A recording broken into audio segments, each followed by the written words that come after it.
ಮನಸ್ಸೇ ಆ ಮನಸ್ಸೇ ಎಂಥ ಮನಸ್ಸೇ.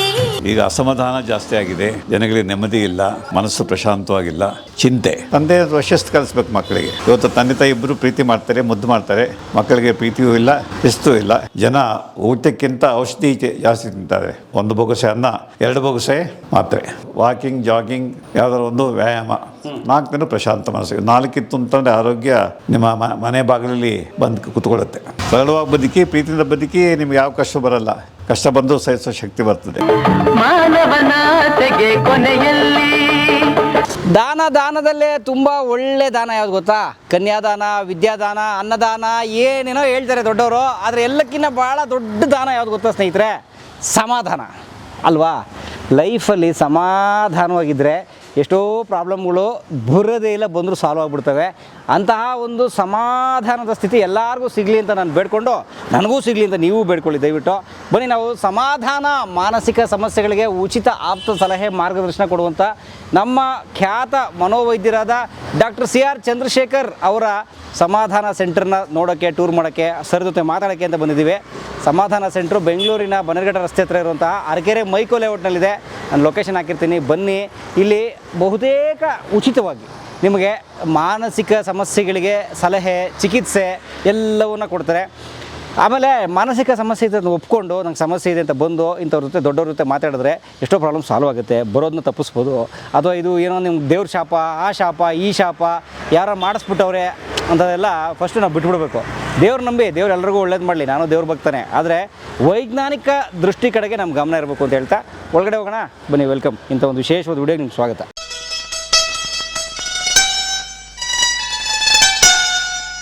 ಸ್ನೇಹಿತರೆ, ನಮ್ಮ ಜೊತೆಗೆ ಡಾಕ್ಟರ್ CR ಚಂದ್ರಶೇಖರ್ ಸರ್ ಇದ್ದಾರೆ. ಸರ್, ಶುಭೋದಯ ಸರ್.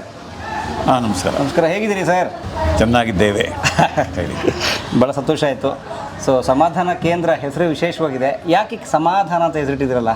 ಹೌದು, ಈಗ ಅಸಮಾಧಾನ ಜಾಸ್ತಿ ಆಗಿದೆ, ಜನಗಳಿಗೆ ನೆಮ್ಮದಿ ಇಲ್ಲ, ಮನಸ್ಸು ಪ್ರಶಾಂತವಾಗಿಲ್ಲ, ಚಿಂತೆ. ಇದ್ದರೂ ಚಿಂತೆ, ಇಲ್ಲದಿದ್ದರೂ ಚಿಂತೆ.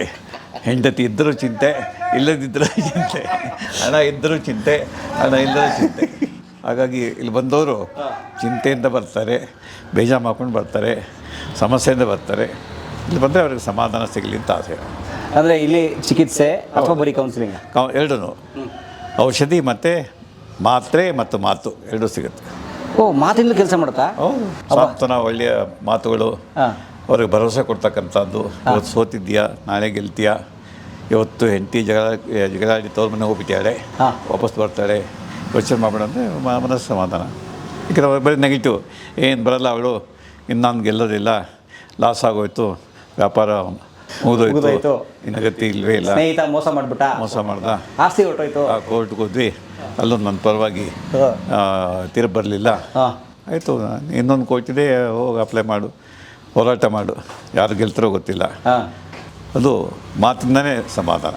ಇನ್ನೊಂದು ಮಾತ್ರೆ, ಬೇಜಾರಿದೆ, ದುಃಖ ಇದೆ, ಕೋಪ ಇದೆ, ನಿದ್ದೆ ಬರ್ತಾಯಿಲ್ಲ, ಊಟ ಸೇರ್ತಾ ಇಲ್ಲ, ಮೈಕೈ ನೋವಿದೆ, ತಲೆನೋವಿದೆ, ಹೋಗಿ ಮಾತ್ರೆ ಬೇಕಾಗುತ್ತೆ. ಸೊ, ಮಾತ್ರೆ ಮತ್ತು ಮಾತು ಅಂದರೆ ಕೌನ್ಸಿಲಿಂಗ್ ಆ್ಯಂಡ್ ಸೈಕ್ಯಾಟ್ರಿಕ್ ಟ್ರೀಟ್ಮೆಂಟ್ ಎರಡೂ ಇರುವಂಥ ಕೇಂದ್ರ ಸಮಾಧಾನ. ಹೌದು. ಬಟ್ ಒಂದು ಆಶ್ಚರ್ಯಕರ ಸಂಗತಿ ನೋಡಿದೆ, ಉಚಿತ ಅಂತೆ. ಹೌದು, ಉಚಿತ. ಯಾಕೆ ಅಂತ ದುಡ್ಡು ಬೇಕಾಗಿಲ್ಲ ರೀ, ಸಮಾಧಾನವೇ ಸಾಕು. ಹಾಂ, ನಿಮ್ಮ ಅನಿಸ್ತಾ ನಮಗೆ ಪೆನ್ಷನ್ ಕೊಡುತ್ತೆ, ಸಾಕು. ಸರಳವಾಗಿ ಜೀವನ ಮಾಡ್ತಂತಂದರೆ ಹೆಚ್ಚಿನ ಹಣ ಬೇಕಾಗೋದಿಲ್ಲ. ಹಾಂ, 2 ಹೊತ್ತು ಊಟ, 2 ಹೊತ್ತು ಬಟ್ಟೆ, ಸಾಕು.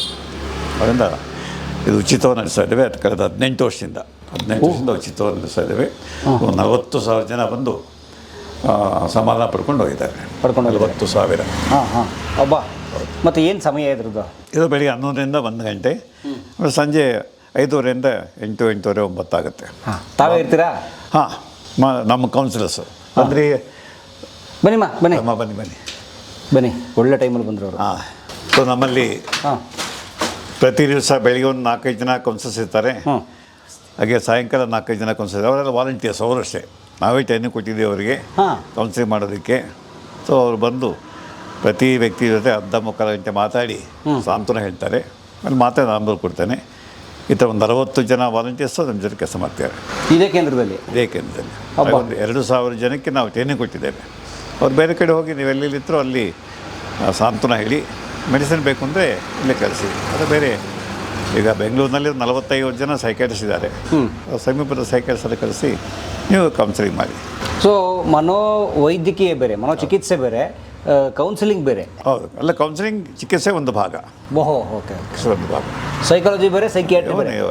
ಡಯಾಬಿಟಿಸ್ಗೂ ಅಷ್ಟೇ, ಡಯಾಬಿಟಿಸ್ನಲ್ಲಿ ಔಷಧಿ ತೊಗೊಳ್ತೀವಿ, ಜೊತೆಗೆ ಡಯಾಬಿಟಿಸ್ ಯಾಕೆ ಬರ್ತದೆ, ಕಂಟ್ರೋಲ್ ಮಾಡೋದು ಹೇಗೆ, ಪಥ್ಯ ಏನಿರಬೇಕು, ವಾಕಿಂಗ್ ಮಾಡಬೇಕಾ ಬೇಡವಾ, ಅದು ಕೌನ್ಸಿಲಿಂಗ್ಗೆ. ವಾವ್. ಪ್ರತಿ ಕಾಯಿಲೆನಲ್ಲೂ ಮಾತ್ರೆನೂ ಬೇಕು, ಔಷಧನೂ ಬೇಕು, ಜೊತೆಗೆ ವೈದ್ಯರಾದವರು ರೋಗಿ ಮನೆಯವರಿಗೆ ಆರೈಕೆ ಹೇಗೆ. ಇವತ್ತೇನಾಗಿದೆ ಅಂತಂದರೆ ಅನೇಕ ಡಾಕ್ಟ್ರುಗಳು ಏನೂ ಕೌನ್ಸಿಲಿಂಗ್ ಇಲ್ಲ, ಮಾತ್ರೆ ಬರೆಯೋದು ಹೋಗಪ್ಪ ಅನ್ನೋದು ಅಷ್ಟೇ. ಹಾಗಾಗಿ ಬೆಸ್ಟ್ ಡಾಕ್ಟರ್ ಅಂದು ಕೂಡ ಬೆಸ್ಟ್ ಔಷಧಿ ಕೊಟ್ಟು ಕೂಡ ಕಾಯಿಲೆ ವಾಸ ಆಗಿಲ್ಲ. ಯಾಕಂದರೆ ಬರೀ ಮಾತ್ರೆ ಎಲ್ಲ ಕೆಲಸ ಮಾಡಲ್ರಿ. ಯಾವುದೇ ಕಾಯಿಲೆಗೆ ವೈದ್ಯರು ಪ್ರೀತಿಯಿಂದ ಮಾತಾಡ್ತಕ್ಕಂಥದ್ದು, ಹಾಗೆ ಸಾಂತ್ವನ ಹೇಳ್ತಕ್ಕಂಥದ್ದು, ಹಾಗೆ ರೋಗಿಗೆ ವೈದ್ಯರಲ್ಲಿ ನಂಬಿಕೆ. ನೀವು ಡಾಕ್ಟರ್ ಅಂತ ಬರ್ತೀನಿ, ಈ ಡಾಕ್ಟರ್ ಚೆನ್ನಾಗಿ ನೋಡ್ತೋ ಇಲ್ವೋ, ವಾಸಿ ಆಗುತ್ತೋ ಇಲ್ವೋ, ನಾಳೆ ಹೊರ ಹೋಗ್ತಾರೆ, ನಾಳೆ ಇನ್ನೊಬ್ಬರ ಹೋಗ್ತಾರೆ, ಏನೂ ಕೆಲಸ ನಡೆಯಲ್ಲ. ಅಯ್ಯೋ. ಹಾಗಾಗಿ ವೈದ್ಯ ಮತ್ತು ರೋಗಿಯ ಸಂಬಂಧ ತಾಯಿ ಮಗುವಿನ ಸಂಬಂಧ ಇದ್ದಾಗೆ. ತಾಯಿ ಹಾಲು ಕೊಡಬೇಕು, ಪ್ರೀತಿ ಕೊಡಿದ್ರೆ ಏನಾಗತ್ತೆ ರೀ. ಸೊ ಹಾಲು ಮುಖ್ಯ, ಬೆಳೆ ಮಗುಗೆ ಪ್ರೀತಿನೂ ಮುಖ್ಯ. ಹಾಗೆ ತಂದೆ ಪ್ರೀತಿನೂ ಮುಖ್ಯ. ತಂದೆ ಶಿಸ್ತು ಕಲಿಸ್ಬೇಕು ಮಕ್ಕಳಿಗೆ. ಇವತ್ತು ತಂದೆ ತಾಯಿ ಇಬ್ಬರು ಪ್ರೀತಿ ಮಾಡ್ತಾರೆ, ಮುದ್ದು ಮಾಡ್ತಾರೆ, ಮಕ್ಕಳಿಗೆ ಪ್ರೀತಿಯೂ ಇಲ್ಲ, ಶಿಸ್ತೂ ಇಲ್ಲ. ಈಗಿನ ಮಕ್ಕಳೆಲ್ಲ ದಾರಿ ಹೋಗ್ತಿದ್ದಾರೆ. ಅಯ್ಯಯ್ಯ, ಯಾರು ಮಾತು ಕೇಳಲ್ಲ. ಪ್ರೀತಿ ಜೊತೆಗೆ ಶಿಸ್ತು ಬೇಕು. ಹೌದು, ಎರಡೂ ಜೊತೆ ಇರಬೇಕು, ಎರಡೂ ಜೊತೆಯಾಗಿರಬೇಕು. ಪ್ರೀತಿ ಮತ್ತು ಶಿಸ್ತು ಎರಡು. ಹೇಗೆ ಕಾರಿಗೆ ಬ್ರೇಕು ಮುಖ್ಯ, ಆ್ಯಕ್ಸಿಲೇಟರ್ ಮುಖ್ಯ. ಬರೀ ಬ್ರೇಕ್ ಇದ್ದರೆ ಗಾಡಿ ಮುಂದಕ್ಕೆ ಹೋಗಲ್ಲ. ಆ್ಯಕ್ಸಿಲೇಟರ್ ಹೊತ್ಬಿಟ್ರೆ ಬ್ರೇಕ್ ಇಲ್ಲದೆ ಹೋದರೆ ಆ್ಯಕ್ಸಿಡೆಂಟ್ ಆಗುತ್ತೆ. ಬ್ರೇಕು ಮತ್ತು ಆ್ಯಕ್ಸಿಲೇಟರ್ ಎರಡೂ ಮುಖ್ಯ. ಪ್ರೀತಿ ಶಿಸ್ತು ಅಷ್ಟೇ ಮುಖ್ಯ. ಅದನ್ನು ನಾವಿಲ್ಲಿ ಎಲ್ಲರಿಗೂ ಹೇಳ್ಕೊಡ್ತೇವೆ. ಮಕ್ಕಳಿಂದ ಹಿಡಿದು ಇಳಿ ವಯಸ್ಸಕ್ಕೆ ಜನ ಬರ್ತಾರೆ, ಅವ್ರ ಕಷ್ಟ ಸುಖ ಹೇಳ್ಕೊಳ್ತಾರೆ, ಸಾಂತ್ವನ ಪಡ್ಕೊಳ್ತಾರೆ. ಓಕೆ. ಎಷ್ಟು? 18 ವರ್ಷ ಆಯಿತು. 2007ನೇ ಇಸ್ವಿಯಲ್ಲಿ ಶುರುವಾಗಿತ್ತು. ಆವತ್ತಿಂದನೂ ಉಚಿತಾನೆ? ಹೌದು. ಯಾಕೆ ನೀವು 18 ವರ್ಷ ದುಡ್ಡು ತೊಗೊಂಡ್ರೆ ಕೋಟಿಗಟ್ಟಲೆ ದುಡ್ಡು ಮಾಡ್ಬೋದಿತ್ತಲ್ಲ? ತೊಗೊಂಡು ಏನು ಮಾಡ್ತೀರಿ, ಏನು ಮಾಡ್ತೀವಿ ಎಲ್ಲ ಮತ್ತು ಕೋಟಿ ಮಾಡ್ತಿರಲ್ಲ, ಏನು ಮಾಡ್ತಾರೆ? ಏನು ಮಾಡ್ತೀವಿ, ಇನ್ನೊಂದು ಮನೆ ಕಟ್ಕೊಳ್ತಾರೆ, ಚಿನ್ನ ಕೊಟ್ಕೊಂಡು. ಏನು ಚಿನ್ನ ಏನು ತಿನ್ನೋಕ್ಕಾಗತ್ತೆ ನೀವು? ಇಟ್ಕೋತಾರೆ ಎಲ್ಲ ಅಷ್ಟೇ. ಹೋಗುವಾಗ ಏನೂ ಇಲ್ಲ. ಅಯ್ಯೋ, ಹೋಗುವಾಗ ಚಿನ್ನ ಒಂದು ಧೂಳು ಕೊಂಡ್ಕೊಂಡು ಹೋಗಲ್ಲ. ₹1 ರೂಪಾಯಿ ಕೊಂಡ್ಕೊಂಡು ತೊಗೊಂಡೋಕ್ಕಾಗಲ್ಲ. ಬಟ್ಟೆ ಇದ್ರೆ ಅದೇ ತೆಗೆದಾಕ್ಬಿಡ್ತಾರೆ. ಬರೀ ಬತ್ತಲೆ ಸುಟ್ಟಾಗ್ತದೆ ನಿಮ್ಮನ್ನು, ಬರೀ ಬತ್ತಲೆ. ಓಕೆ. ಅವೇ ಎಲ್ಲ ಅಪರಿಗ್ರಹ ಸಂಗ್ರಹ ಮಾಡ್ಬೋದು ಅಂತ ದೊಡ್ಡವ್ರು ಹೇಳ್ತಾರೆ. ಸಂಗ್ರಹ ಮಾಡೋದ್ರಿಂದನೇ ಮನುಷ್ಯನಿಗೆ ಆಸೆ, ಮೋಹದಿಂದ ಬರೀ ನೋವು. ಅದು ಬಸವೇಶ್ವರದ್ದು ಅದನ್ನೇ, ಬುದ್ಧ ಹೇಳಿದ್ದು ಅದನ್ನೇ, ಮಹಾವೀರ ಹೇಳಿದ್ದು ಅದನ್ನೇ. ಬುದ್ಧ ರಾಜಕುಮಾರ ದೊಡ್ಡವ್ರ ಮನೆ ಎಲ್ಲ ಬಿಟ್ಟು ಹೋದಾರಿ. ಸಿದ್ಧಾರ್ಥ. ಯಾಕೆ? ಸರಳವಾಗಿ ಬದುಕಿ, ಪ್ರೀತಿಯಿಂದ ಬದುಕಿ, ನಿಮ್ಗೆ ಯಾವ ಕಷ್ಟ ಬರಲ್ಲ. ಕಷ್ಟ ಬಂದು ಸಹಿಸೋ ಶಕ್ತಿ ಬರ್ತದೆ. ಇಲ್ಲ ಅಂತಂದರೆ ನೀವು ಅರಮನೆ ಇರ್ಬೋದು, ಚಿನ್ನದ ಅರಮನೆ ಇರ್ಬೋದು, ಅಲ್ಲಿ ನಿಮಗೆ ಇದೆ ಬರೀ ನೋವು. ಬಂಗಾರದ ಪಂಜರ. ಓಕೆ, ಬರ್ಬೋದು ನಿಮ್ಮ ಸೆಂಟ್ರಿಗೆ? ಬನ್ನಿ ಒಳಗಡೆ ಹೋಗೋಣಂತೆ. ನೋಡಿ, ನಮ್ಮ ಸಾಹೇಬರು ಚಂದ್ರಶೇಖರ್ ಸಾಹೇಬರು ಮೋದಿಜಿನ ಭೇಟಿ ಮಾಡಿದ್ದಾರೆ. ನೋಡಿ, ಪ್ರಶಸ್ತಿ ಕೊಟ್ಟಿದ್ದಾರೆ ನೋಡಿ. ಪದ್ಮಶ್ರೀ ಪುರಸ್ಕೃತ, ಮನೋಸ್ವಾಸ್ಥ್ಯದ ನಡೆದಾಡುವ ವಿಶ್ವವಿದ್ಯಾಲಯ ಮತ್ತು ಮನೋವೈದ್ಯ ಲೋಕದ ಅಪೂರ್ವ ಸಂತರೆನಿಸಿದ ಪದ್ಮಶ್ರೀ ಪುರಸ್ಕೃತ ಡಾಕ್ಟರ್ ಸಿ ಆರ್ ಚಂದ್ರಶೇಖರ್ ಮನೋವೈದ್ಯರು. ಅವ್ರ ಜೊತೆ ಮಾತಾಡೋಣ. ಅಮ್ಮ ನಮಸ್ತೆ. ನೀವು ಆಮೇಲೆ ಮಾತಾಡಬೇಕು ಒಂದು 5 ನಿಮಿಷ ಕ್ಯಾಮ್ರಾಗೆ. ನೋಡಿ, ಇದು ಒಟ್ಟಾರೆ ಇವರ ಸಮಾಧಾನ ಕೇಂದ್ರ ಸ್ನೇಹಿತರೆ. ಇಲ್ಲಿ ಅನೇಕ ಆಪ್ತ ಸಮಾಲೋಚನೆ ಅಂದರೆ ಕೌನ್ಸಿಲಿಂಗ್ ಕೇಂದ್ರಗಳು, ರೂಮ್ಗಳಿದ್ದಾವೆ. ಸೊ ಇಲ್ಲೆಲ್ಲ ನಿಮಗೆ ಕೌನ್ಸಿಲಿಂಗ್ನ ಮಾಡ್ತಾರೆ. ಸೊ ದಯವಿಟ್ಟು ಬನ್ನಿ. ಆಮೇಲೆ ನಿಮಗೆ ಸಮಸ್ಯೆ ಇದ್ದಾಗ, ಏನಾದರೂ ಚಿಂತೆ, ವ್ಯಾಕುಲತೆ ಇದ್ದರೆ ಅದನ್ನು ದೇವರ ಶಾಪ ಅಥವಾ ಯಾರ್ದೋ ಮಾಟ ಮಂತ್ರ ಅಥವಾ ದಯ್ಯ ಎಲ್ಲೋ ಮನಸ್ಸಿಗೆ ಸಂಬಂಧಪಟ್ಟಿದ್ದು. ದಯವಿಟ್ಟು ಬನ್ನಿ, ವೈಜ್ಞಾನಿಕವಾಗಿ ನೋಡಿ. ಇಂಥ ದೊಡ್ಡವ್ರ ಹತ್ರ ಹೋಗಿ, ಯಾರ್ಯಾರೋ ಬ್ಲೇಡ್ ಜನಗಳ ಹತ್ರ ಹೋಗಿ, ಬ್ಲೇಡ್ ಬಾಬಾಗಳ ಹತ್ರ ಹೋಗಿ ದುಡ್ಡು ಕಳ್ಕೊಂಡು, ಎಷ್ಟೋ ಸಲ ಮಾನ ಕಳ್ಕೊಂಡು, ಯಾಕೆ ಇವೆಲ್ಲ ಅಲ್ವಾ? ಬನ್ನಿ, ಸಾಹೇಬ್ರ ಜೊತೆ ನಾವು ಮಾತಾಡೋಣ. ಮನೋವೈದ್ಯ ಲೋಕಕ್ಕೆ ಸಂಬಂಧಪಟ್ಟ ಅನೇಕ ವಿಚಾರಗಳು ಸಂಗ್ರಹಿಸೋಣ. ಬನ್ನಿ ಮಾಡೋಣ. ನೋಡಿ, ನಮ್ಮ ಸರ್ದು ಎಷ್ಟೊಂದು ಒಳ್ಳೊಳ್ಳೆ ಪುಸ್ತಕಗಳಿದ್ದಾವೆ, ತಾವು ಗಮನಿಸ್ಬೋದು. ಈ ಪುಸ್ತಕಗಳು ನಿಮಗೆ ಖರೀದಿ ಕೂಡ ಸಿಗುತ್ತೆ. ನೋಡಿ, ಈ ಪುಸ್ತಕ ಸಾಹೇಬ್ರದ್ದು ಆತ್ಮಕಥೆ ಇದೆಯಲ್ಲ, ಮನೋವೈದ್ಯನ ಮನಸ್ಸು, ಅದು ಇಂಗ್ಲೀಷಿಗೆ ಕೂಡ ಅನುವಾದ ಆಗಿದೆ. ನಾವೇ ಬರೆದಿರೋದು, ಅನುವಾದ ಏನಿಲ್ಲ, ನೇರವಾಗಿ ಇಂಗ್ಲೀಷ್ನಲ್ಲಿ, ಇದು ನೇರವಾಗಿ ಕನ್ನಡದಲ್ಲಿ. ನೀವೇ ಬರೆದಿರೋದು? ಹೌದು. ಸಾಹೇಬ್ರು ನೋಡಿ, ಕನ್ನಡದಲ್ಲೂ ಒಂದು ಆತ್ಮಕಥೆ ಬರೆದಿದ್ದಾರೆ, ಅವರೇ ಸ್ವತಃ ಇಂಗ್ಲೀಷ್ನಲ್ಲೂ ಬರೆದಿದ್ದಾರೆ. ಸೊ ಎರಡೂ ಆಟೋಬಯೋಗ್ರಫಿಗಳೇ. ಮೈಂಡ್, ಡಾಕ್ಟರ್ಸ್ ಮೈಂಡ್, ಮನೋವೈದ್ಯನ ಮನಸ್ಸು. ಏನು ವಿಶೇಷ ಮನೋವೈದ್ಯನ ಮನಸ್ಸಲ್ಲಿ? ಅಂದರೆ ಬೇರೆ ಮನಸ್ಸುಗಳಿಗೆ ಸಾಂತ್ವನ ಹೇಳ್ತಕ್ಕಂಥದ್ದು ಮನೋವೈದ್ಯ ಮನಸ್ಸಿನ ಕೆಲಸ. ಗುರುಗಳೇ, ನನಗೊಂದು ಭಾಳ ಕುತೂಹಲಕಾರಿ ಒಂದು ಪ್ರಶ್ನೆ. ಹೇಳಿ. ಮನೋವೈದ್ಯರಿಗೆ ಅಥವಾ ಆಪ್ತ ಸಮಾಲೋಚಕರಿಗೂ ಮನಸ್ಸಿನ ಸಮಸ್ಯೆ ಕಾಡೋದುಂಟಾ? ಹೌದು, ನಾವು ಮನುಷ್ಯರೇ. ಹಾಂ, ಅದನ್ನು ಬೇರೆಯವ್ರಿಗೆ ಹೇಳ್ತೇವೆ, ನಾವು ಅದನ್ನು ಪಾಲನೆ ಮಾಡಬೇಕು. ಈಗ ನಿಮಗೆ ಚಿಂತೆ ಮಾಡಿಬಿಡೋದು ನಿಮಗೆ ಹೇಳ್ತೇನೆ, ನಾನೇ ಚಿಂತೆ ಮಾಡೋದೇನು ಪ್ರಯೋಜನ? ಅದೇ ಹಾಗೆ ಕಾಡೋದುಂಟಾ? ಮನುಷ್ಯ ಆದಮೇಲೆ ಎಲ್ಲರಿಗೂ ಮನಸ್ಸಿಗೆ ದುಃಖ ಆಗುತ್ತೆ, ಸುಖ ಬರ್ತದೆ, ಚಿಂತೆ ಬರುತ್ತೆ, ಧೈರ್ಯ ಬರ್ತದೆ. ಹಾಗಾಗಿ ಈಗ ವೈದ್ಯರಿಗೆ ವ್ಯಾಧಿ ಜಾಸ್ತಿ. ಈಗ ವೈದ್ಯರಿಗೆ ವ್ಯಾಧಿ, ಯಾಕೆಂದರೆ ಬೇರೆಯವ್ರಿಗೆಲ್ಲ ನಾವು ಹೇಳ್ತೇವೆ ಪಥ್ಯ ಮಾಡಿ ಶಿಸ್ತಿಂದ ಬದುಕಿ ಟೈಮ್ ಸರ್ ಊಟ ಮಾಡಿ ಅಂತ. ಅನೇಕ ವೈದ್ಯರು ಅವರೇ ಟೈಮ್ ಸರ್ ಊಟ ಮಾಡಲ್ಲ, ಅವರೇ ನಿದ್ರೆ ಮಾಡಲ್ಲ, ಅವರೇ ಆಲ್ಕೋಹಾಲ್ ತೊಗೊಳ್ತಾರೆ, ಅವರೇ ಸ್ಮೋಕಿಂಗ್ ಮಾಡ್ತಾರೆ. ಹಾಗಾಗಿ ಸರ್ವೆ ಪ್ರಕಾರ ಜನಸಾಮಾನ್ಯರ ಹೋಲಿಕೆ ಮಾಡ್ತಂತಂದರೆ ವೈದ್ಯರುಗಳಿಗೆ ದೈಹಿಕ ಕಾಯಿಲೆಗಳು ಜಾಸ್ತಿ, ಮಾನಸಿಕ ಕಾಯಿಲೆಗಳು ಜಾಸ್ತಿ. ಅಂದರೆ ಈ ಕಾಲದ ವೈದ್ಯರಿಗೆ ಮೊದಲು ಹಾಗೆ ಮೊದಲು ಇತ್ತು, ಈಗ ಇನ್ನೂ ಜಾಸ್ತಿ. ಯಾಕಂದರೆ ಈಗಿನ ಜೀವನದಲ್ಲಿ ನೀವು ಹೇಳ್ದಾಗೆ ಎಲ್ಲ ವೈದ್ಯರು ಈಗ ದುಡ್ಡು ಮಾಡಬೇಕು, ಮನೆ ಕಟ್ಟಬೇಕು, ಕೋಟಿಗಟ್ಟಲೆ ಆಸ್ತಿ ಕಟ್ಟಿದ್ದೇವೆ, ಅದು ಉಳಿಬೇಕು, ಬೆಳಿಬೇಕು. ಸೊ ಹಾಗಾಗಿ ಇವತ್ತು ಹಣ ಸಂಪಾದನೆಯೇ ಎಲ್ಲ ವಾಣಿಜ್ಯೀಕರಣ. ಶಿಕ್ಷಣ ವಾಣಿಜ್ಯೀಕರಣ ಆಗಿದೆ, ವೈದ್ಯಕೀಯ ವಾಣಿಜ್ಯೀಕರಣ ಆಗಿದೆ, ಯಾವುದು ವಾಣಿಜ್ಯೀಕರಣ ಆಗಿಲ್ಲ? ಧರ್ಮನೂ ವಾಣಿಜ್ಯೀಕರಣ ಆಗಿದೆ. ಹಾಗೆ ಗಂಡ ಹೆಂಡತಿ ಕೂಡ ವಾಣಿಜ್ಯೀಕರಣನೇ. ಗಂಡನಿಂದ ಹೆಂಡತಿಗೆ ಏನು ಲಾಭ, ಹೆಂಡತಿಯಿಂದ ಗಂಡನಿಗೆ ಏನು ಲಾಭ ಅಂತಲೇ ಯೋಚನೆ ಮಾಡ್ತಾರೆ. ಪ್ರೀತಿ ಇಲ್ಲ, ಎಷ್ಟು ಹಣ ಕೊಡ್ತೀಯ, ಎಷ್ಟು ಹಣ ಸಂಪಾದನೆ ಮಾಡಿದೆ. ಸೊ ಹಾಗಾಗಿ ಮನುಷ್ಯ ಸಂಬಂಧಗಳಲ್ಲಿ ಪ್ರೀತಿಯ ಬದಲು ಹಣ ಅಥವಾ ಅಧಿಕಾರ ಅಥವಾ ಭೋಗಭಾಗ್ಯಗಳು ಅದು ಆವರಿಸ್ಕೊಂಡಿದ್ದೆ. ಈಗ ಎಲ್ಲ ಕಾಯಿಲೆಗಳು 180 ಜನಕ್ಕೆ ಕಾಯಿಲೆ ರೀ. ಚೆನ್ನಾಗಿದ್ದೀವಿ ಅಂತೇವೆ, ಚೆನ್ನಾಗಿದ್ದೀವಿ ಅನ್ನೋ ಸಂಖ್ಯೆ 20 ಸಿಗಲ್ಲ. ಒಂದು ಸರ್ವೆ ಮಾಡಿ ಆರೋಗ್ಯವಾಗಿದೆ ಅಂತ. ಇಲ್ಲ ಸರ್, ಡಯಾಬಿಟಿಸ್ ಇದೆ ಸರ್, BP ಇದೆ ಸರ್, ತಲೆನೋವು ಬರುತ್ತೆ sir, arthritis sir, thyroid sir, ಮತ್ತು ಮನೇಲಿ ನಮ್ಮ ತಂದೆ ಕ್ಯಾನ್ಸರ್ ಆಗಿದೆ, ತಾಯಿಗೆ ಸ್ಟ್ರೋಕ್ ಆಗಿದೆ, ಸ್ಟಂಟ್ ಹಾಕಿದ್ದಾರೆ. ಇದು ಮನೆಗೆ ಹೋಗಿ ಮನೇಲಿ ಯಾರೋ ಒಬ್ಬರು ರೋಗಿ ಇದ್ದೇ ಇರ್ತಾರೆ. ರೋಗಿ ಇಲ್ಲದ, ಈಗ ಗೌತಮ ಬುದ್ಧ ಬಂದು ಕಿಸ್ಸಾ ಗೌತಮಿಗೆ ಸಾಸಿವೆ ಕಾಳು ತುಂಬ ಸಾವಿರದ ಮನೆ ಸಾಸಿವೆ ತೊಗೊಂಬ. ಈಗ ರೋಗಿ ಇಲ್ಲದ ಮನೆ ಸಾಸಿವೆ ಕಾಳು ತೊಗೊಂಬ ಸಿಗಲ್ಲ. ರೋಗಿ ಇಲ್ಲದ ಮನೆಯ ಸಾಸಿವೆ ಕಾಳು ಸಿಗಲ್ಲ ಈಗ. ಗ್ರೇಟ್. ಆ ಸ್ಥಿತಿ ಬಂದ್ಬಿಟ್ಟು. ಆದರೆ ರೋಗ ಮುಕ್ತರಾಗಿ ಬದುಕ್ಬೋದಾ? ಧಾರಾಳವಾಗಿ. ಹೇಗೆ ನೋಡಿ, ಇಲ್ಲೇ ಇದೆ ಆರೋಗ್ಯವರ್ಧನೆ ನಿಮ್ಮಿಂದಲೇ. ವಾಕ್ ಮಾಡಿರಿ, ಒಳ್ಳೆ ಹಣ್ಣು ತರಕಾರಿ ತಿಂದ್ರಿ, ಅತಿಯಾಗಿ ತಿನ್ನಬೇಡಿ, ಕಡಿಮೆ ತಿನ್ನಬೇಡಿ, ಖುಷಿಯಾಗಿ ಕೆಲಸ ಮಾಡಿ. ಈಗ ನೀವು ಮಾಧ್ಯಮ ನಡೆಸ್ತಾ ಇದ್ರಿ, ಖುಷಿಯಾಗಿ ಮಾಧ್ಯಮ ಮಾಡಿ. ನಾನು ಖುಷಿಯಾಗಿ ನನ್ನ ವೈದ್ಯಕೀಯ ಮಾಡಬೇಕು. ಇಲ್ಲ ಕರ್ಮ ಸರ್, ಯಾವ ಜನ ಕರ್ಮನೋ ಏನು ಪ್ರಯೋಜನ ಇಲ್ಲ ಸರ್.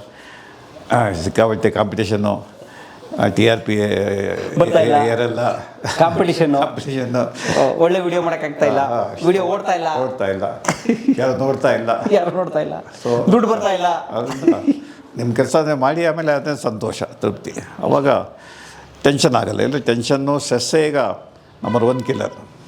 ಟೆನ್ಷನ್ ಮಾಡಿಕೊಂಡು ಟೆನ್ಷನಿಂದ ಬದುಕೋದೆ ಈಗ ಜನಗಳಿಗೆ ಕಾಯಿಕ ಆಗ್ಬಿಟ್ಟಿದೆ. ಅದರಿಂದ ಇರೋ ಎಲ್ಲ ಕಾಯಿಲೆಗಳು ಕ್ಯೂ ನಿಂತ್ಕೊಳ್ತೇವೆ ನಮ್ಮ ಮುಂದೆ. ಯಾವುದೇ ಆಸ್ಪತ್ರೆಗೆ ಹೋಗಿ 2 ಗಂಟೆ 3 ಗಂಟೆ ನೀವು ಕಾಯಬೇಕು ಡಾಕ್ಟ್ರ್ ಕಾಣಬೇಕಾದ್ರೆ. Full rush. ಹೊಸ ಡಾಕ್ಟ್ರ್ ಕ್ಲಿನಿಕ್ ಇದ್ದ ತಕ್ಷಣ ರಶ್. ಈಗ ಜನ ಊಟಕ್ಕಿಂತ ಔಷಧಿ ಜಾಸ್ತಿ ತಿಂತಾರೆ. 1 ಬೊಗಸೆ ಅನ್ನ, 2 ಬೊಗಸೆ ಮಾತ್ರೆ, 20-25 ಮಾತ್ರೆ ತಿಂತಾರೆ ದಿನ. 3-4 ಕಾಯಿಲೆ ಇಟ್ಕೊಂಡು ಆಮೇಲೆ ಆಯುರ್ವೇದ ಹೋಗ್ತಾರೆ, ಹೋಮಿಯೋಪತಿ ಹೋಗ್ತಾರೆ. ಎಲ್ಲ ಪತಿಗಳು ತಿರುಪತಿ ವೆಂಕಟಾಚಲ ಪತಿಗಳು ಹೋಗ್ತಾರೆ. ಹಾಗೆ ಆದರೆ ರೋಗ ಮುಕ್ತರಾಗಿ ಬದುಕಬೇಕು. ಖಂಡಿತ. ಅಂದರೆ 4 ಸ್ತಂಭಗಳು. 1 ಶುದ್ಧ ಆಹಾರ, ಹಿತಮಿತ ಆಹಾರ. 2ನೇದು 7 ಗಂಟೆ ಕಾಲ ನಿದ್ರೆ. 3ನೇದು ವಾಕಿಂಗ್, ಜಾಗಿಂಗ್, ಯಾವುದಾದ್ರು ಒಂದು ವ್ಯಾಯಾಮ. 4ನೇದು ಪ್ರಶಾಂತ ಮನಸ್ಸು. 4 ಇತ್ತು ಅಂತಂದರೆ ಆರೋಗ್ಯ ನಿಮ್ಮ ಮನೆ ಬಾಗಿಲಲ್ಲಿ ಬಂದು ಕೂತ್ಕೊಳ್ಳುತ್ತೆ. ಅನಾರೋಗ್ಯ ದೂರ ಓಡುತ್ತೆ, ಅನಾರೋಗ್ಯ ಓಡೋಗುತ್ತೆ. ಓಕೆ. ಈಗ ಆರೋಗ್ಯಕರ ಆಹಾರ ಅಂದರೆ ಏನು ಹೇಳಿ? ಒಂದು ನಮಗೇನು ಪ್ರೋಟೀನ್ ಬೇಕು, ಕಾರ್ಬೋಹೈಡ್ರೇಟ್ ಬೇಕು, ಫ್ಯಾಟ್ ಬೇಕು, ವಿಟಮಿನ್ಸ್ ಬೇಕು. ಈಗ ನಾವೇನು ಮಾಡ್ತೀವಿ, ಫ್ಯಾಟ್ ಇರೋ ಪದಾರ್ಥ ಜಾಸ್ತಿ ತಿಂತಾ ಇದ್ದೇವೆ. ಡಬಲ್ ಬೆಣ್ಣೆ ಮಸಾಲೆ ದೋಸೆನೇ ಬೇಕು, ಬಿರಿಯಾನಿನೇ ಬೇಕು, ಕಬಾಬ್ ಫುಲ್ ಮೀಲ್ಸೇ ಬೇಕು, ಆಮೇಲೆ ಎಲ್ಲ ಚೈನೀಸ್ ಮೀಲ್ ಬೇಕು, ಜರ್ಮನಿ ಮೀಲ್ಸ್ ಬೇಕು, ಅರಬ್ ಮೀಲ್ಸ್ ಬೇಕು. ಅತಿಯಾಗಿ ತಿಂತಾರೆ. ಮತ್ತು ತಿನ್ನೋದು ಗೊತ್ತಿಲ್ಲ. ಬೆಳಿಗ್ಗೆ 5 ಗಂಟೆಗೆ ತಿನ್ನೋಕ್ಕೆ ಶುರು ಮಾಡೋದು, ರಾತ್ರಿ 12 ಗಂಟೆಗೆ ತಿನ್ನೋದು ಮುಗಿಯಲ್ಲ. 4 AM ಬಿರಿಯಾನಿ ಬರೀ ಇದೆ ಈಗ. ಎಲ್ಲ ಅದರಿಂದ ಒಂದು ಶುದ್ಧವಾದ ಆಹಾರ ಅಂದರೆ ಹೆಚ್ಚು ಹಣ್ಣು, ಹಸಿ, ನ್ಯಾಚುರಲ್ ಫುಡ್ಡು. ಯಾವುದೇ ಕೆಮಿಕಲ್ ಹಾಕಿರ್ಬಾರ್ದು, ಯಾವುದೇ ಪ್ರೋಸೆಸಿಂಗ್ ಆಗಿರ್ಬಾರ್ದು. ಕೇಕು, ಬಿಸ್ಕಟ್ ಇವೆಲ್ಲ ಪ್ರೋಸೆಸ್ ಫುಡ್, ಅವು ಆರೋಗ್ಯಕರವಲ್ಲ. ಅಯ್ಯೋ ಹೌದು. ಬೇಕ್ರಿ ಐಟಮು ಎಲ್ಲ ಆಲ್ ಬೇಕರಿ ಐಟಮ್ಸ್ ಎಲ್ಲಿಂದ ಮೈದಾ ಇದೆ, ಜಿಡ್ಡಿದೆ, ಸಕ್ಕರೆ ಇದೆ, ಉಪ್ಪಿದೆ, ಇನ್ನೇನಿದೆ ಅದರಲ್ಲಿ. ಯಾವುದೇ ವಿಟಮಿನ್ಸ್ ಇಲ್ಲ, ಎಲ್ಲ ಸತ್ತೋಗಿರ್ತವೆ ವಿಟಮಿನ್ಸ್ ಎಲ್ಲ. ಅಯ್ಯೋ ಬರೀ ಬಾಯಿ ರುಚಿ ತಿಂತಿದ್ದೀವಿ ಅಷ್ಟೇ ಬಾಯಿ ರುಚಿ. ಸೊ ಹಾಗಾಗಿ ಶುದ್ಧ ಆಹಾರ, ಹಿತಮಿತ ಆಹಾರ. ಟೈಮ್ ಸರ್, ಬೆಳಗ್ಗೆ ಟಿಫನ್ನು, ಮಧ್ಯಾಹ್ನ ಊಟ, ರಾತ್ರಿ ಊಟ ಕರೆಕ್ಟಾಗಿ ತಿನ್ನಿ. ಇವಾಗ ಏನು ಎಷ್ಟು ಗಂಟೆ ಊಟ ಮಾಡಿರಿ? 3 ಗಂಟೆ ಆಗೋದು ಸರ್, ರಾತ್ರಿ 12 ಗಂಟೆ ಆಗುತ್ತೆ ಸರ್, 1 ಗಂಟೆ ಆಗುತ್ತೆ, ಇನ್ನೊಂದು 8 ಗಂಟೆ ತಿನ್ಬಿಟ್ವಿ ಸರ್. ಬೆಳಗ್ಗೆ ಟಿಫನ್ ಮಾಡ್ದೇ ಜನ ಬರ್ತಾರೆ, ಮಕ್ಕಳು ಬರ್ತವೆ ಶಾಲೆಗೆ. ಅದರಿಂದ ಶಿಸ್ತಿನ ಜೀವನವೇ ಹಾಗೆ ಸರಳ ಜೀವನ, ಸಿಂಪಲ್ ಲಿವಿಂಗ್. ಅದಕ್ಕೆ ಹೆಚ್ಚು ಖರ್ಚಾಗೋದಿಲ್ಲ. ನೀವು ಲಕ್ಸುರಿಯಸ್ ಲೈಫ್ ಬೇಕು ಅಂತಂದರೆ ಕೋಟಿ ಗಟ್ಟೆ ಇದ್ರೂ ಸಾಲದು. ಅದೇ ಸರಳವಾದ ಜೀವನಕ್ಕೆ ಒಬ್ರಿಗೆ ಒಂದು 10,000 ಆದರೆ ಬೇಕಾದಷ್ಟು ಆಗುತ್ತೆ ರೀ. ಅದರಿಂದ ಸರಳವಾದ ಜೀವನ, ಹಾಗೆ ತೃಪ್ತಿ ಜೀವನ. ತೃಪ್ತಿ ಇರಬೇಕು ರೀ. ಕಂಟೆಂಟ್ಮೆಂಟ್ ಇತ್ತು ಅಂತಂದರೆ ಏನು ಸಿಕ್ಕಿದ್ದು ಅದ್ರ ಬಗ್ಗೆ ಸಂತೋಷ, ಏನು ಬಟ್ಟೆ ಹಾಕೊಂಡು ಅದ್ರ ಬಗ್ಗೆ ಸಂತೋಷ. ಅಯ್ಯೋ ನನ್ನ ಶರ್ಟ್ ಚೆನ್ನಾಗಿಲ್ಲ, ನಿಮ್ಮ ಶರ್ಟ್ ಚೆನ್ನಾಗಿದೆ, ಈ ಥರ ಶರ್ಟ್ ನಾನು ನಿಲ್ವೆ ಅಂತಂದರೆ ಹೋಯ್ತು. ಕಾಯಿಲೆ ಸ್ಟಾರ್ಟು. ಹೌದು, ಸ್ಟಾರ್ಟ್. ಕಂಪೇರ್ ಮಾಡ್ಕೋಬೇಕು, ಬೇರೆಯವ್ರ ಜೊತೆ ಕಂಪೇರ್ ಮಾಡಿ. ಇನ್ನೊಬ್ಬರು ಚೆನ್ನಾಗಿದ್ದಾರೆ, ಇನ್ನೊಬ್ಬರು ಶ್ರೀಮಂತರು, ಇನ್ನೊಬ್ರ ಹತ್ರ ಅತಿ ಆಧುನಿಕ ಕಾರಿದೆ, ನನ್ನ ಹತ್ರ ಡಬ್ಬಾ ಕಾರಿದೆ ಅಂತಲೇ ಹೋಯ್ತು. ಆಯಿತು, ಡಬ್ಬಾ ಕಾರು ಓಡುತ್ತಾ ಇದೆ, ನಿಂತ್ಕೊಂಡಿಲ್ಲ, ಸಾಕು, ಅಷ್ಟೇ ಸಾಕು. ನಮ್ಮ ಸಂಬಂಧಿಕರು ಹಂಗಂತಾರೆ ಹಿಂಗಂತಾರೆ ಅಂದ್ಕೊಳ್ಳಿ. ಜನಗಳ ಬಾಯಿ ಕಟ್ಟೋಕ್ಕಾಗಲ್ಲ. ನಮ್ಮನ್ನು ಹೊಗಳೋರು ಇರ್ತಾರೆ, ತೆಗಳೋರು ಇರ್ತಾರೆ. ಹೊಗಳಿಕೆಗೆ ಹಿಗಬಾರ್ದು, ತೆಗಳಿಕೆಗೆ ಕೂಬಾರ್ದು. ಆಯ್ತಪ್ಪ, ಹೊಗಳಿದ್ರ ಥ್ಯಾಂಕ್ ಯು, ತೆಗಳಿದ್ರ ಥ್ಯಾಂಕ್ ಯು. ಯಾಕೆ ತೆಗೆಳಿದ್ರು ಒಂದು ಸ್ವಲ್ಪ ಯೋಚನೆ ಮಾಡಿ, ಒಂದು ಯಾಕೆ ನಾನು ತೆಗಳ್ತಿದ್ದಾರೆ ಏನಂತ, ನಾನು ತಪ್ಪಾಗಿದೆಯಾ ತಿದ್ಕೊಳ್ಳಿ. ಯಾಕೆ ತೆಗೆಳಿದೆ ಅಂತ ಜಗಳಕ್ಕೆ ಹೋಗಬೇಡಿ. ಯಾಕೆಂದರೆ ಜಗಳಕ್ಕೆ ಹೋದರೆ ಅವನು ಇನ್ನಷ್ಟು ತಗೊಳ್ತಾನೆ. ಹೊಗಳಿಕೆ, ತೆಗಳಿಕೆ, ಹಾಗೆ ಲಾಭ ನಷ್ಟ ಸಮನಾಗಿ ಸ್ವೀಕರಿಸಿ. ಕೃಷ್ಣ ಅದನ್ನೇ ಹೇಳೋದು ಭಾಗವತಿನಲ್ಲಿ, ಜಯ ಜಯವು ಲಾಭ ಲಾಭವು ಸಮಕೃತ್ವಂ. ಏನು ಜಯ ಆಗಲಿ ಅಪಜಯ ಆಗಲಿ ಅದರ ಸಮನಾಗಿ ಸ್ವೀಕಾರ ಮಾಡಿ. ನಿನ್ನ ಕೆಲಸನ ಹೋರಾಟ ಮಾಡೋದಷ್ಟೇ ಕೆಲಸ. ಪರೀಕ್ಷೆಗೆ ಹೋಗು, ಪಾಸ್ ಮಾಡ್ತೀನಿ ಅಂತ ಹೋಗು, ಪಾಸ್ ಆದರೆ ಸಂತೋಷ. ಅಕಸ್ಮಾತ್ ಫೇಲ್ ಆದರೆ ನೆಕ್ಸ್ಟ್ ಟೈಮ್ ಪಾಸ್ ಮಾಡ್ತೀನಿ ಅಷ್ಟೇ. ಇವ್ರನ್ನ ಫೇಲ್ ಆಯಿತು ಅಂತ ಜನ ಹುಡುಗರು ಆತ್ಮಹತ್ಯೆ ಮಾಡ್ಕೊಳ್ತಾರೆ. ಅಯ್ಯೋ ಹೌದು, ನೀಟ್ ಎಕ್ಸಾಮ್ ಪ್ರತಿ 1 ಗಂಟೆಗೆ ಒಬ್ಬರು ಆತ್ಮಹತ್ಯೆ ಮಾಡ್ಕೊಳ್ತಾರೆ ನಮ್ಮ ವಿದ್ಯಾರ್ಥಿಗಳು. ಪ್ರತಿ 1 ಗಂಟೆಗೆ ಒಂದು ಆತ್ಮಹತ್ಯೆ ಆಗ್ತಾಯಿದೆ ದೇಶದಲ್ಲಿ. ಅಂದರೆ 24 ಗಂಟೆ 24 ಜನ ಸಾಯ್ತವ್ರೆ. ದಿನ ಆತ್ಮಹತ್ಯೆ ಮಾಡ್ಕೊಂಡು 24 ಜನ ಸಾಯ್ತಿದ್ದೀರಾ? ಹೌದು. ಯಾಕ್ರಪ್ಪ? ಯಾಕೆಂದರೆ NCRB ರಿಪೋರ್ಟ್ ನೋಡಿ, ಕಳೆದ ವರ್ಷ 1,72,000 ಜನ ಆತ್ಮಹತ್ಯೆ ಮಕ್ಕಳು ಸತ್ತು. ಇದು ಪೊಲೀಸ್ ರೆಕಾರ್ಡ್ ಆಗದಿರೋ ಎಷ್ಟಿದ್ದಾವೆ ನೋಡ್ಕೊಳ್ಳಿ. ಹಾಗೆ ನೀಟ್ ಎಕ್ಸಾಮ್ ಕ್ಯಾನ್ಸಲ್ ಆಯಿತು, 8 ಜನ ಆತ್ಮಹತ್ಯೆ ಮಾಡ್ಕೊಂಡ್ರು. ಮರಳಿ ನೀಟ್ ಎಕ್ಸಾಮ್ ಆಯಿತು, 2 ಆತ್ಮಹತ್ಯೆ ಮಾಡ್ಕೊಂಡು ನಾವು ಚೆನ್ನಾಗಿ ಮಾಡೋಕ್ಕಾಗಲಿಲ್ಲ, ನಮಗೆ MBBS ಸೀಟ್ ಸಿಗಲ್ಲ ಅಂತ. ಈಗ 1,37,000 MBBS ಸೀಟ್ ಇದೆ, 23 ಲಕ್ಷ ಜನ ಬರೆದಿದ್ದಾರೆ. 1,32,000 ಜನಕ್ಕೆ ಸಿಗುತ್ತೆ ಸೀಟು, ಪ್ರೈವೇಟ್ನಲ್ಲೋ ಗೌರ್ಮೆಂಟಲ್ಲಿ. ಉಳಿದವರಿಗೆ ಸಿಗಲ್ಲ. ಅವರಿಗೆಲ್ಲ ಹತಾಶೆ, ನಿರಾಶೆ. ಅದೆಷ್ಟು ಜನ ಆಗಲ್ಲ, ನನ್ನ ಆಸೆ ಎಲ್ಲ ಹಾಳಾಗೋಯ್ತು ಸರ್, 2 ಸರಿ ನೀಟ್ ಎಕ್ಸಾಮ್ ಬರ್ದೆ, 3 ಸರಿ ನೀಟ್ ಎಕ್ಸಾಮ್, ನಾನು ಸಾಯ್ಬೇಕು ಸರ್ ಅಂತ ಬರ್ತಾರೆ. ಇಲ್ಲಿ ಅವಾಗ ಹೇಳ್ತೇವೆ, ಆಯಿತು MBBS ಸಿಗಲ್ಲ, ಬೇಡ, ನರ್ಸ್ ಆಗು, ಇಲ್ಲ ಫಿಸಿಯೋಥೆರಪಿ ಮಾಡು, ಇಲ್ಲ OT ಟೆಕ್ನಿಷಿಯನ್ ಆಗು, ಫಾರ್ಮಸಿ ಓದು, ಆಯುರ್ವೇದ ಓದು, ಹೋಮಿಯೋಪತಿ ಓದು, ಅಥವಾ ಬೇಡ ಬಿಟ್ಟೇ ಬಿಡು, ಬೇರೆ ಇನ್ನೇನ ಮಾಡು, ಹೋಗಿ ನಿಮ್ಮ ತಂದೆ ಜಮೀನು ಕೃಷಿ ಮಾಡು, ನಿಮ್ಮ ತಂದೆ ಅಂಗಡಿ ಇಟ್ಕೊಂಡಿದ್ದಾರೆ, ಅಂಗಡಿಲಿ ಹೋಗಿ ವ್ಯಾಪಾರ ಮಾಡು, ಅಂಗಡಿ ಇನ್ನಷ್ಟು ದೊಡ್ಡದು ಮಾಡು. ಇಲ್ಲೇನಾಗುತ್ತೆ, ನೀನು ಡಾಕ್ಟರ್ ಆಗಲೇಬೇಕು, ನೀನು ಇಂಜಿನ್ ಆಗಲೇಬೇಕು, ನೀನು IAS ಆಫೀಸರ್ ಆಗಲೇಬೇಕು. ಈ ಥರ ಅತಿಯಾದ ಒತ್ತಡ ಹಾಕಿ ನಮ್ಮ ಮಕ್ಕಳ ಮೇಲೆ ಇವತ್ತು ಅತಿಯಾದ ದೌರ್ಜನ್ಯ ಮಾಡ್ತಿದ್ದೇವೆ. ಅವರಿಗೆ ಮನಃಶಾಂತಿ ಇಲ್ಲ. ಈಗ ಅವರ ಮಾತು ಕೇಳಲ್ಲ, ಆತ್ಮಹತ್ಯೆ ಮಾಡ್ಕೊಳ್ತಾರೆ, ಮನೆ ಬಿಟ್ಟು ಹೋಗ್ತಾರೆ. ಅಥವಾ ಸುಲಭವಾಗಿ ಖುಷಿ ಪಡೋಕ್ಕೆ ಆಲ್ಕೋಹಾಲು, ಗಾಂಜಾ, ಓಪಿಯಮು. ಇವತ್ತು ಟನ್ಗಟ್ಟಲೆ ಗಾಂಜಾ ಬೆಂಗಳೂರಿನಲ್ಲಿ ಸಿಗುತ್ತೀಗ. ದಿನ ಟನ್ಗಟ್ಟಲೆ ಸುರಿತಾ ಇದ್ದಾರೆ, ಮಾರಾಟ ಮಾಡ್ತಾರೆ. ಯಾರು ತೊಗೊಳ್ತಾರೆ? ಹೆಚ್ಚಿನವರೆಲ್ಲ ಹುಡುಗರು, ಹುಡುಗಿಯರು, ಅಥವಾ IT BT ವರ್ಕರ್ಸ್. ಅವ್ರಿಗೆ 60,000, 70,000, 80,000 ಸಂಬಳ ಬರ್ತದೆ, ಮನಃಶಾಂತಿ ಇಲ್ಲ. ಬೆಳಿಗ್ಗೆ 12 ಗಂಟೆ ಗುಲಾಮ್ಗಿರಿ ದುಡ್ತಾ, ಸಾಯಂಕಾಲ ನಿದ್ದೆ ಬರಲ್ಲ. 90 ಹಾಕ್ಬಿಡ್ತೀನಿ, ನಿದ್ದೆ ಬರುತ್ತೆ. ಇವತ್ತು 90, ನಾಳೆ 180, ಆಮೇಲೆ 360, ಆಮೇಲೆ ಫುಲ್ ಬಾಟ್ಲ್ ಕೊಟ್ಟು ಒಯ್ದುಕೊಳ್ಳಿ. ಯಾಕಂದರೆ ಅವ್ರಿಗೆ ಇರೋ ದುಡ್ಡೆಲ್ಲ, ಅರ್ಧ ದುಡ್ಡೆಲ್ಲ ಇಟ್ಕೊಳ್ತೋಗುತ್ತೆ. ಇಲ್ಲ ಹೋಟೆಲ್ಲು, ಇಲ್ಲ ಆಲ್ಕೋಹಾಲು, ಇಲ್ಲ ಗಾಂಜಾ ಹೊರಟೋಗುತ್ತೆ. ಸರ್ ಅದಕ್ಕೆ ನಮ್ಮ ಮನೆ ಹತ್ರ JP ನಗರ ಮೊದಲು ರೆಸಿಡೆನ್ಷಿಯಲ್ ಏರಿಯಾ ಆಗಿತ್ತು, ಈಗ ಬರೀ ಪಬ್ಗಳೇ. ಅಲ್ಲಿ ಬರೀ ಪಬ್ಗಳೇ, ರೋಡ್ ತುಂಬ ಬರೀ ಪಬ್ಬೇ. 4 ಅಂಗಡಿಗೆ ವೈನ್ ಶಾಪು, 4 ಅಂಗಡಿಗೆ ಪಬ್ಗಳು, 4 ಅಂಗಡಿಗೆ ಬಾರ್ ಆ್ಯಂಡ್ ರೆಸ್ಟೋರೆಂಟು, ಹಳ್ಳಿಗೆ 2 ಬಾರು, ಪ್ರತಿ ಹಳ್ಳಿಗೆ ಬಾರ್ ಇದಾವೆ ಈಗ. ಎಲ್ಲ ಈಗ ಸರ್ಕಾರಕ್ಕೂ ಹಣ ಬೇಕು, ತಯಾರು ಮಾಡೋಕ್ಕೂ ಹಣ ಬೇಕು. ಕುಡಿಯೋರು ಜಾಸ್ತಿ ಆಯ್ತು ಅಂದರೆ ಖುಷಿ ಅವರಿಗೆ. ಈಗ 24 ಗಂಟೆ ಬಾರ್ ತೆಗೆದಿರುತ್ತೆ, ಹೇಳೋರಿಲ್ಲ. ಅಯ್ಯೋ 24 ಗಂಟೆ ಬಾರ್ ಓಪನ್. ಬನ್ನಿ ಸಾಹೇಬ್ರ ಜೊತೆ ಮಾತಾಡೋಣ. ಸೊ 4 ಪಾಯಿಂಟು: ಒಳ್ಳೆ ಆಹಾರ, ವ್ಯಾಯಾಮ, ದೈಹಿಕ ಮಾನಸಿಕವಾಗಿ ಚಿಂತೆ ಇಲ್ಲದೆ ಇರೋದು, ತೃಪ್ತಿ. ಇಷ್ಟು ಇಟ್ಕೊಂಬಿಡಿ, ಆರಾಮ ಖುಷಿಯಾಗಿರ್ತೀರ. Thank you. ಬನ್ನಿ ಸಾಹೇಬ್ರ ಜೊತೆ ಮಾತಾಡೋಣ. ಮನಸೇ ಎಲ್ಲರೂ ಕಲಾ ಮಾಧ್ಯಮ ನೋಡಿ, ಸಬ್ಸ್ಕ್ರೈಬ್ ಮಾಡಿ, ಗಂಟೆ ಹೊಡಿ, ಅಷ್ಟೇ. ಈ ವಿಡಿಯೋ ನೋಡಿದ್ದಕ್ಕೆ ನಿಮಗೆ ತುಂಬ ಧನ್ಯವಾದಗಳು. ಪುಸ್ತಕಗಳನ್ನು ಓದು ಮನಸ್ಸನ್ನು ಅರಳಿಸುತ್ತೆ, ಬುದ್ಧಿಯನ್ನು ಚುರುಕು ಮಾಡುತ್ತೆ, ಕಾಣದ ಹೊಸ ಲೋಕವನ್ನು ಪರಿಚಯಿಸುತ್ತೆ. ಹಾಗಾಗಿ ಓದುವ ಸಂಸ್ಕೃತಿ ಹೆಚ್ಚಾಗ್ಲಿ. ಧನ್ಯವಾದ.